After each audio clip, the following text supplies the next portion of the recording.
You talk about the challenge being the fragmentation. I would have thought that volume is the challenge, the capacity is the challenge. And so let's get to the generative AI and, whether it's 5G, all kinds of conversations. One of the things that is the first challenge we always talk about is the capacity and the energy Yes. that is needed and the capacity that is needed to process this data. You're saying fragmentation is the problem?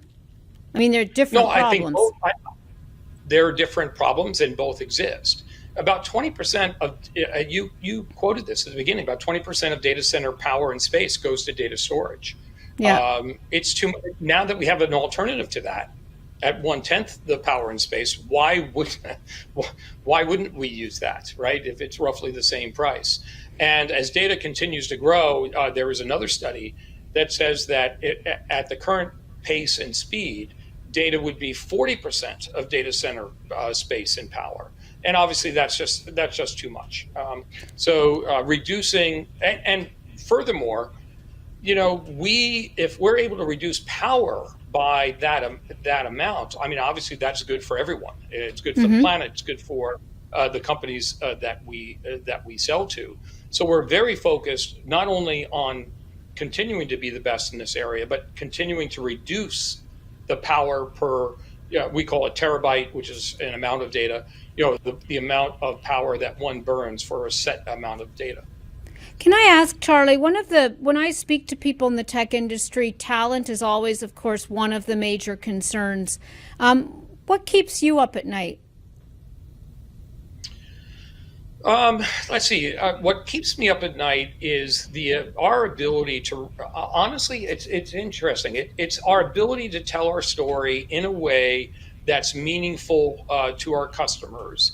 We operate in a very old industry where doing the same thing day after day, year after year, has been the way that people have operated for the last 40 years. Data storage has been bought and sold the same way for many decades. And our story is actually quite different. And really making that understandable and digestible by our customers is something I spend a lot of time on.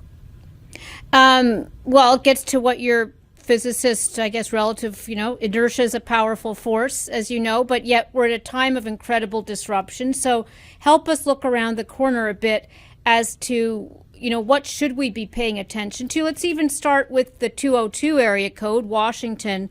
Is the regulatory environment conducive to the kind of growth that we need in these areas? I would argue that that the regulatory environment has really not been cognizant of what it needs to do to really encourage American ingenuity, American technology, but also American manufacturing, right? If you were to take just the sum total of not just regulatory, but tax policy, which barely changes at all, that has encouraged American companies to go overseas for decades, right? And of course, the rhetoric you'll hear from Washington is, well, industry's bad because it's gone overseas. Well, industry responds to economic stimulus and to economic cues. And if all of the tax laws are structured in such a way where it is and remember, American companies have to compete, not just in the US, but on a worldwide basis. And if the economics are structured in such a way that American companies have to go overseas to compete, well, that's exactly what they will do. Really, it's time, I think, for the government to look at not just regulations, but also tax policy and look to see what needs to be done to change tax policy to make onshoring more economically viable.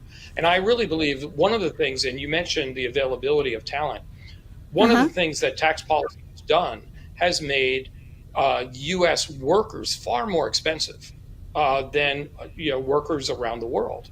And if we want to see more employment in the U.S., if we want to see more manufacturing in the U.S., the government should look at ways of reducing the cost of U.S. employment.